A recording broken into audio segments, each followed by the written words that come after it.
चंदौली में भारतमाला परियोजना का निर्माण किसानों के लिए परेशानी का सबब बन गया। निर्माण कार्य के दौरान गड़ई नदी का जल प्रवाह बाधित हुआ तो सैकड़ों बीघा खेत पानी में डूब गए। करीब 50 गांवों पर जलभराव का संकट मंडराने लगा। शिकायत के बाद प्रशासन हरकत में आया और नदी में बने अवरोध को हटाने का काम शुरू कराया गया। देखिए क्या है पूरा मामला। तस्वीरें चंदौली के बबूरी थाना क्षेत्र के शिवपुर अकोडा इलाके की हैं, जहां भारतमाला परियोजना के निर्माण कार्य के चलते गड़ई नदी का प्रवाह बाधित हो गया। नदी का पानी खेतों में पहुंचने से किसानों की सैकड़ों बीघा फसल जलमग्न हो गई।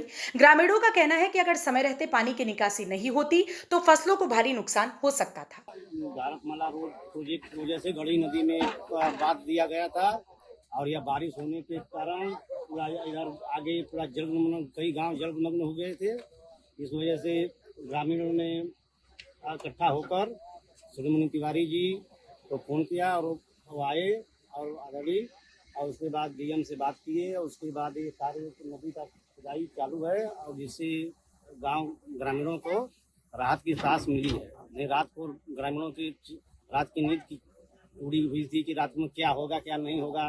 पूरा नदी बंधी हुई थी और इसको दिखा दीजिए थोड़ा से ये नदी बनी हुई थी और पूरा जलमग्न आगे इतना पानी रुका था कि जिसके कारण कई 100 बीघे जमीन डूबी थी। अब रात में बारिश अगर होती तो ये गांव डूबने के कगार पे थे। ये मैं विधायक जी का धन्यवाद करता हूं कि आप मौके पर आकर इस कार्य को कराएं। किसानों की शिकायत के बाद भाजपा नेता सूर्यमुनि तिवारी मौके पर पहुंचे और जिलाधिकारी से तत्काल बातचीत कर समस्या की जानकारी दी।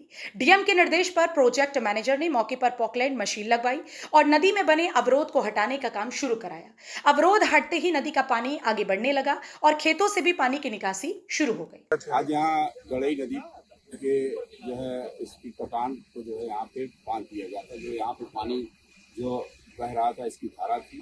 भारतमाला परियोजना यहाँ पे चल रही है।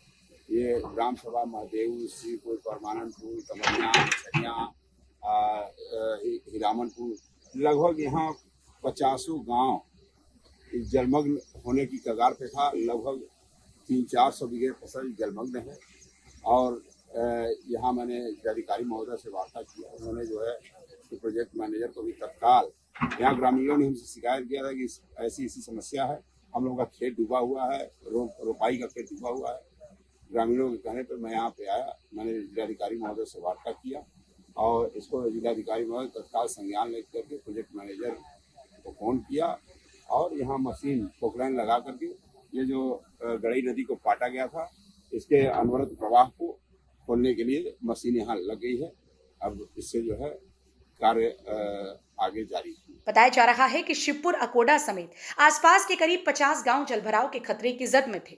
भाजपा नेता सूर्यमुनि तिवारी के मुताबिक करीब 300 से 400 बीघा फसल पानी में डूबी हुई थी। फिलहाल जल निकासी शुरू होने के बाद किसानों और ग्रामीणों ने राहत की सांस ली है। वहीं ग्रामीणों ने समस्या का तत्काल संज्ञान लेने पर प्रशासन और भाजपा नेता का आभार जताया। फिलहाल नदी का प्रवाह बहाल होने के बाद पानी की निकासी शुरू हो गई है, लेकिन बड़ा सवाल यही है कि निर्माण कार्य के दौरान नदी के प्राकृतिक जल प्रवाह को बाधित होने से रोकने के लिए पहले से इंतजाम क्यों नहीं किए गए। इस खबर में फिलहाल इतना ही। देखते रहिए यूपी की बात।